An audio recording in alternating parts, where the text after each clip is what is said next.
Voilà, merci beaucoup, merci infiniment pour cette présentation qui a tenu exactement le timing prévu, même si on a déjà quelques minutes de retard. Je crois que François Richard, d'ailleurs qu'on retrouvera dans une de nos tables rondes, vous aviez une question à poser, soit à Jocelyne, soit à Sandrine. Comment il faudrait que vous preniez un micro.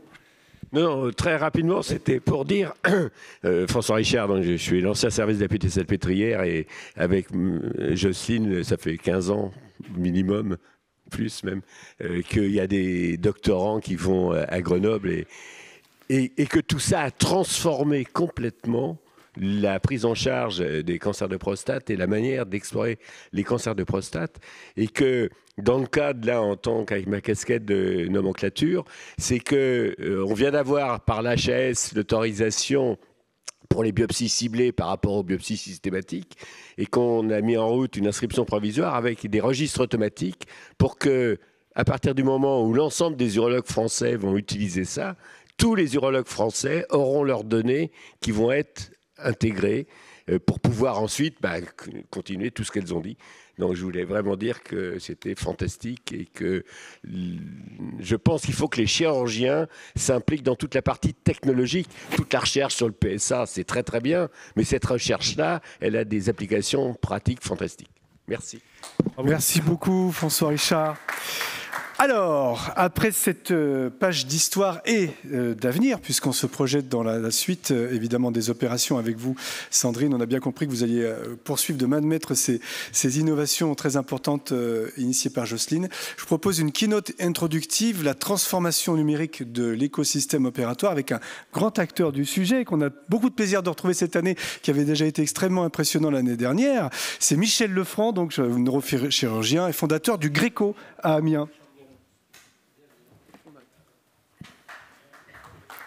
Bonjour à tous. Je vais laisser Richard s'installer. Je remercie vivement Medicine, l'Académie nationale de chirurgie, de parler de la révolution en cours, de cette transformation numérique. Alors, c'est un challenge, hein, et en 15 minutes, c'est encore un plus gros challenge. Nous, on arrive en aval, et on va essayer juste d'expliciter comment cette transformation numérique, elle va avoir une implication dans la prise en charge des patients. Si on contextualise un petit peu l'évolution actuelle des actes invasifs, c'est de faire des actes de plus en plus planifiés. Pourquoi ? Pour anticiper les difficultés et pour faire une chirurgie plus personnalisée. Le deuxième enjeu, c'est de diminuer les voies d'abord, moins d'actes, un caractère moins invasif, une meilleure récupération, la capacité de combiner les traitements les uns après les autres, un retour à la vie antérieure et personnel ou professionnel beaucoup plus rapide. La dernière révolution importante, c'est de s'assurer que le résultat il est bon avant même que ça soit terminé. Ça, c'est l'enjeu du XXIe siècle. Avant, on avait le contrôle post-opératoire. Aujourd'hui, on doit savoir que notre chirurgie est un succès avant même de refermer le patient. Et ça, c'est les enjeux. Alors, on a l'enjeu de l'imagerie intra-opératoire, mais également de la prédiction du service rendu au moment où on fait l'acte. On voit aujourd'hui une explosion. C'est vraiment une explosion des moyens qui arrivent, que ce soit en termes de logiciels, en termes de ce qu'on appelle aujourd'hui la chirurgie prédictive, que ce soit en termes de moyens technologiques, que ce soit l'intégration en IRM de moyens techniques, que ce soit la robotique pour pouvoir entraîner des actes plus reproductibles. Et on voit que ça découle de plein de développement, de nouvelles applications cliniques. C'est une des choses qu'on préfère faire sur Amiens. Mais en fait, on voit qu'on a l'impression que c'est un début sans fin. Si on regarde un petit peu les enjeux et qu'on les met tous en melting pot, on voit qu'il y a quelques enjeux. L'enjeu, c'est de la standardisation des pratiques. Des innovations, oui, mais il va falloir qu'on puisse proposer des soins de qualité de manière homogène sur l'ensemble du territoire. C'est la gestion du risque au moment de l'acte, mais aussi de l'anticipation du risque. Permettre l'accès au traitement mini-invasif à l'ensemble de la population. Aujourd'hui, la chirurgie mini-invasive, c'est que 15% des actes opératoires. C'est anecdotique. Une personnalisation, on parle de médecine 4P, il faut que la chirurgie elle soit personnalisée également. Alors ça, c'est l'enjeu final. Et on a des moyens, on a la robotique pour sécuriser et rendre plus reproductibles nos actes. On a la data pour nous aider à décider et anticiper nos gestes. On a la nécessité d'intégrer ensemble toutes ces technologies, et puis on a ce qu'on appelle de plus en plus le jumeau numérique pour pouvoir visualiser l'ensemble de ces données. Et en fait, on parlait de parcours, c'est exactement ça, hein. Les enjeux de la chirurgie, de ces outils, c'est d'optimiser un parcours de soins, prédire un service rendu et sécuriser un résultat clinique. Et la digitalisation, ça va revenir sur 3 endroits, hein. Du début au moment où vous avez votre consultation, vous retenez l'acte opératoire, jusqu'à la fin du suivi de votre patient, vous allez avoir un enjeu au bloc opératoire au sein de l'institut de soins. Ça, c'est une première période qu'on va faire. Un enjeu de suivi digitalisé, c'est-à-dire de garder un lien avec votre patient même s'il n'est pas en face de vous. Et puis un enjeu de fermer la boucle, c'est-à-dire optimiser vos données, vos actes au fur et à mesure du temps grâce à la prédiction. On va commencer par le premier enjeu de la digitalisation. Et en fait, là, il y a 2 acteurs principaux. Il y a le jumeau numérique et puis il y a la robotique, le robot chirurgical. Si on commence sur le robot chirurgical, juste pour rappeler 3 petites notions des notions de base, hein. La première notion de base, c'est que ces robots, il y en a essentiellement 3 types aujourd'hui. Il y a les systèmes de chirurgie télérobotisée, hein, c'est les Invinci, Hugo, etc. C'est les chirurgies qu'on dit chirurgie du mou. C'est plus tout à fait vrai, on voit des nouvelles technologies pour la microchirurgie arriver, donc pour les plasticiens, etc. Mais globalement, c'est ce qu'on a vu se développer. Et puis, on a les systèmes de contrôle contrôlé ou contrôle partagé, hein, les cobots, qui sont essentiellement pour les chirurgiens du dur, mais c'est plus tout à fait vrai, puisqu'on voit aussi apparaître des chirurgies de visée dans la chirurgie du mou, avec un acteur français dans le sud de la France qui se présente. Il n'en demeure pas moins que ces 3 catégories de robots, c'est ce qu'on présente, et les robots endovasculaires sont des sortes de cobots sur lesquels on associe le guidage par l'image. Alors l'intérêt de l'assistance robotisée, c'est le gain de précision. Vous passez à une précision inframillimétrique, hein, même au niveau du micron, dans la capacité de se positionner. En fait, on va simplifier les gestes par 3 moyens, hein, parce qu'en fait, vous allez le voir, on a un lien avec le jumeau numérique, donc on peut planifier notre acte. On va pouvoir voir sans voir, hein, puisqu'on a ce jumeau. On a un bras porte-instrument intelligent, que ce soit dans la capacité à réaliser un acte qu'on ne peut pas faire nous-mêmes, ça c'est en téléchirurgie, ou à porter un de nos guides de coupe ou un de nos guides de drip pour pouvoir descendre nos instruments de manière extrêmement précise. Puis on a un retour d'informations spatiales de l'ensemble de nos données, de nos instruments en temps réel. Donc là, vous voyez une application en chirurgie du rachis, planification d'une chirurgie transforaminale. On passe dans les foramens pour aller enlever une hernie discale. On a l'effecteur, on a le retour de visualisation et on a le retour spatial. Il n'y a pas besoin d'ouvrir en grand pour pouvoir faire l'acte, puisque toutes les données sont informées avec un tout petit trou qui est moins grand qu'un stylo bille. En fait, on sait que c'est efficient, hein, on le démontre de plus en plus, et on voit que ces données s'intègrent de plus en plus on va revenir avec l'intégration de l'IA pour pouvoir accélérer l'identification de difficultés, et ceci tout au long de la chirurgie. Mais on a aussi une capacité, comme on a un objet physique qui sait ce qu'il est en train de faire à chaque période de l'acte opératoire, la capacité d'avoir des données de bloc, on a plus un no man's land, on a des capacités de récupérer de la data qui va nous permettre d'informer, d'expliciter pourquoi dans ce cas particulier ce n'a pas été et d'améliorer le cas d'après, ce qui n'était pas le cas en chirurgie. Alors la stéréotaxie, je fais quelques illustrations très concrètes, hein. En chirurgie de la maladie de Parkinson, on utilisait des cadres chez un patient éveillé, la chirurgie durait une dizaine d'heures. On a un gain qui paraît anecdotique, hein. On avait une précision de visée qui était aux alentours du 1,5 mm en applicatif, hein. C'est entre ce que j'ai visé et ce que j'ai atterri, on est à 1,5 mm. On arrive sous le millimètre, aux alentours de 0,8 mm. Alors on a dit le robot il était inframillimétrique, en fait, on est dépendant de l'image et du jumeau numérique, hein. Mais il n'empêche que ce gain permet de transformer la pratique, de faire l'ensemble du geste sous anesthésie générale en un seul temps, et quelque chose qui durait longtemps va durer une demi-journée, sans devoir, en limitant le risque pour les patients et le confort. Si on regarde pour la chirurgie du rachis, c'est la même chose, hein. Pour pouvoir enlever une hernie discale, il fallait ouvrir en grand, il fallait pouvoir exposer pour être sûr de ne pas faire de bêtises, pour faire des montages, il fallait ouvrir en grand et être sûr d'avoir un contrôle même du positionnement des vis. Aujourd'hui, on est sur une planification qui nous permet d'optimiser, un effecteur qui nous permet de le positionner exactement comme ça il est fait, Et vous pouvez aller plus loin que juste bien positionner la vis, puisque comme elle se positionne guidée par l'image, vous pouvez le faire par voie percutanée, sans voir, et avec une sécurité qui est meilleure que n'importe quel chirurgien qui voit de ses yeux. Donc la révolution robotique, elle est en lien avec la révolution de l'imagerie, c'est-à-dire la création du jumeau numérique, je reviendrai juste après. La capacité à faire le lien avec le malade, les capacités de recalage deviennent de plus en plus beaux. Alors on a vu juste d'avoir l'exemple juste avant, la précision de l'effecteur, et puis maintenant la capacité de donner, d'alimenter ces machines avec de l'IA.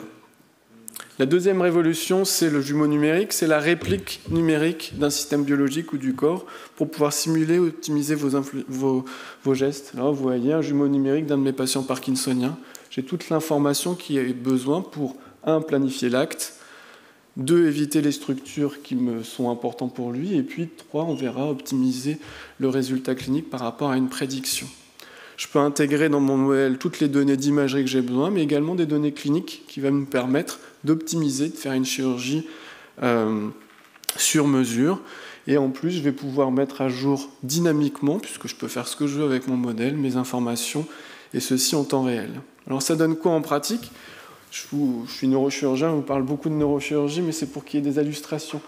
Vous voyez une chirurgie sur laquelle j'ai commencé quand j'étais interne, c'était un atlas adaptatif, je vous jure que j'ai vraiment fait cette chirurgie-là. Donc ça paraît fou.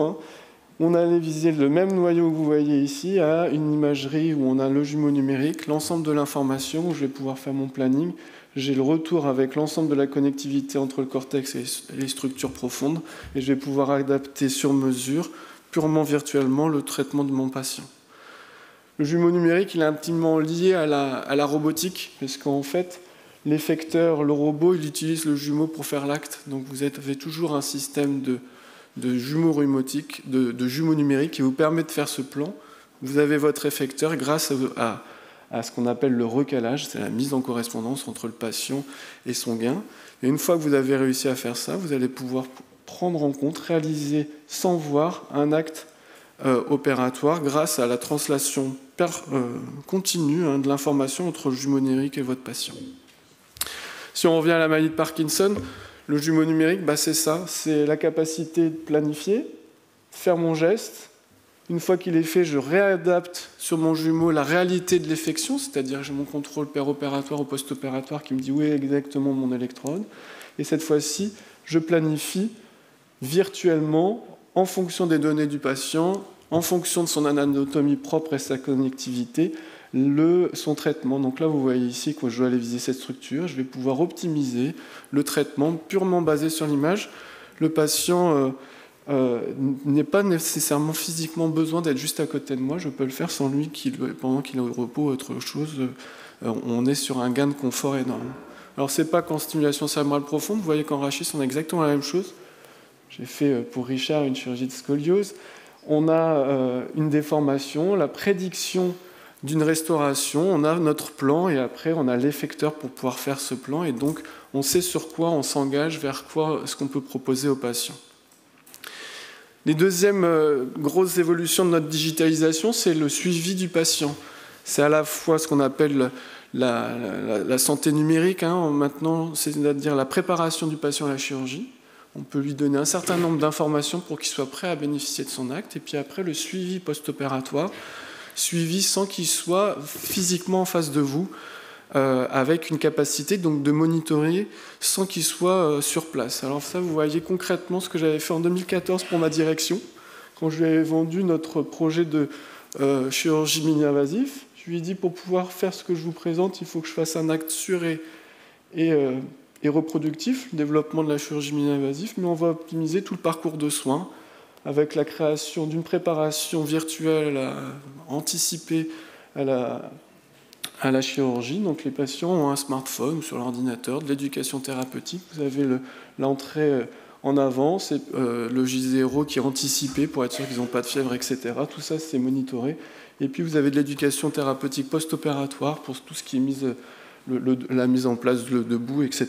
Et en fait, on se rend compte qu'on peut aller encore beaucoup, beaucoup plus loin maintenant, puisqu'on peut anticiper quasiment l'ensemble du parcours dès la prise de décision, ce qui va anticiper éviter les problématiques qu'on a eues à la suite de ce projet, c'est que parfois il y avait une inégalité d'accès aux soins pour le lien ville-hôpital, c'est le kiné, etc. Par contre, quand vous êtes 6 mois à l'avance, il n'y a plus de problème de lien ville-hôpital, vous pouvez avoir anticipé, c'est ce qu'on est en train de travailler en ce moment. Alors qu'est-ce qu'on digitalise? On digitalise tout ce qui est nécessaire. On peut faire les questionnaires par rapport à la pathologie qu'on prend en charge du patient, on va lui donner les informations, on va lui donner son éducation.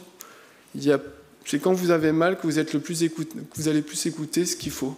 Ça paraît bête, donc pour la gestion du médicament, les premiers levés, c'est pas quand vous avez plus mal que vous allez les écouter. Donc en fait, comme il y a un temps d'attente avant la chirurgie, on donne toute cette information avant, jusqu'à la veille, l'administration. Donc on a un monitoring, on a un retour, nous on a une sorte de command center, ce que vous voulez, un ordinateur qui nous donne l'information.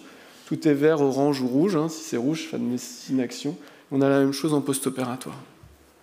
Alors ça se passe avec des outils, c'est des partenaires académiques à chaque fois.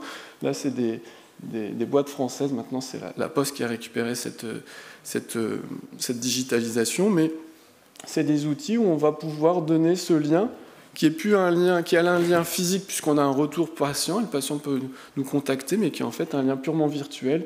Vous voyez qu'on fait aussi de la digitalisation pour le traitement de la douleur et de l'anxiété pré-opératoire ou post-opératoire.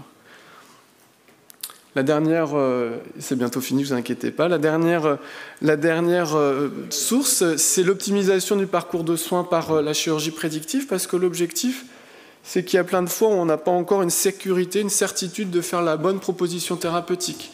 J'aime bien dire que souvent, on va faire précisément un geste, mais si on le fait précisément mal, parce qu'il n'est pas adapté, on n'aura pas forcément une bonne solution thérapeutique. Et donc, il va falloir avoir des outils d'aide à la décision. Alors, typiquement, en chirurgie du dos, combien de montages faut-il faire? Est-ce qu'on est sûr que le patient n'aura pas de douleur à distance et qu'il va pouvoir reprendre son activité professionnelle?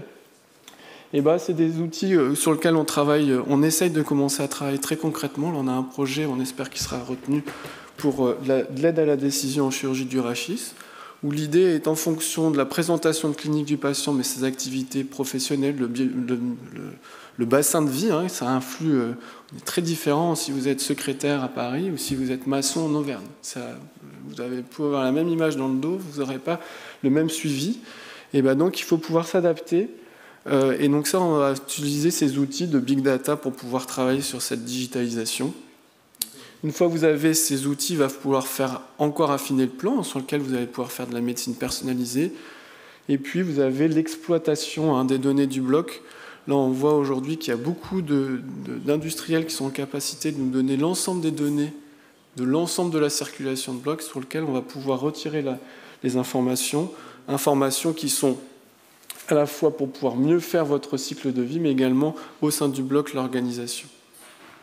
Si vous regardez la digitalisation, c'est là, on part d'une interaction humain-machine en permanence, du moment de la décision jusqu'à la fin, avec automatisation, aide à la planification, création du jumeau numérique, adaptation de vos implants et de votre acte opératoire, une sorte de command center de monitoring du risque, et puis un bilan post-opératoire pour pouvoir adapter au fur et à mesure votre cycle de manière optimisée. Ça, c'est la révolution qu'on vient juste de vivre. De manière très concrète, la chirurgie de Parkinson, c'est là où il y avait le plus d'avance. C'est sûrement grâce à nos grenoblois, une fois de plus, parce qu'ils ont commencé il y a tellement longtemps qu'ils ont pris de l'avance. Mais si on regarde comment c'était fait régulièrement, c'était quand même assez lourd. Les patients étaient hospitalisés, ils allaient en neurochirurgie, il y avait 2 opérations, une sous anesthésie locale, les patients restaient 15-21 jours en neurochirurgie, puis une quinzaine de jours en neurologie pour les réglages au lit du malade. Il faut s'imaginer sans médicaments, j'arrête tous les matins, on fait les tests, etc. C'était un marathon pour le patient, parce qu'on faisait ce qu'on appelait les tests plot par plot. Il faut vérifier que ça marche, et on n'avait que l'observation clinique pour montrer que ça marche. Puis après, des suivis tous les 3 mois. Et si vous numérisez tout ça, vous pouvez enlever, et grâce aux jumeaux numériques et la robotique, tout dépend d'hospitalisation. Ça donne quoi en concret? Ça donne une planification sur le jumeau numérique, puis après, une fois qu'il est fait, des réglages sur le jumeau numérique. On n'a plus besoin du patient physiquement. Ça donne plus de 17 jours en moyenne d'hospitalisation en moins pour les patients, un gain de confort qui est considérable, du gain de temps médical. Donc c'est de la technologie utile, c'est de la technologie efficiente pour le patient, mais également pour le système de soins. Vous voyez que la digitalisation du système, c'est extrêmement intéressant, c'est pour ça que c'est l'avenir. C'est un gain de confort, un gain de temps, et une sécurisation, une reproductibilité d'un parcours de soins. Voilà. Oui.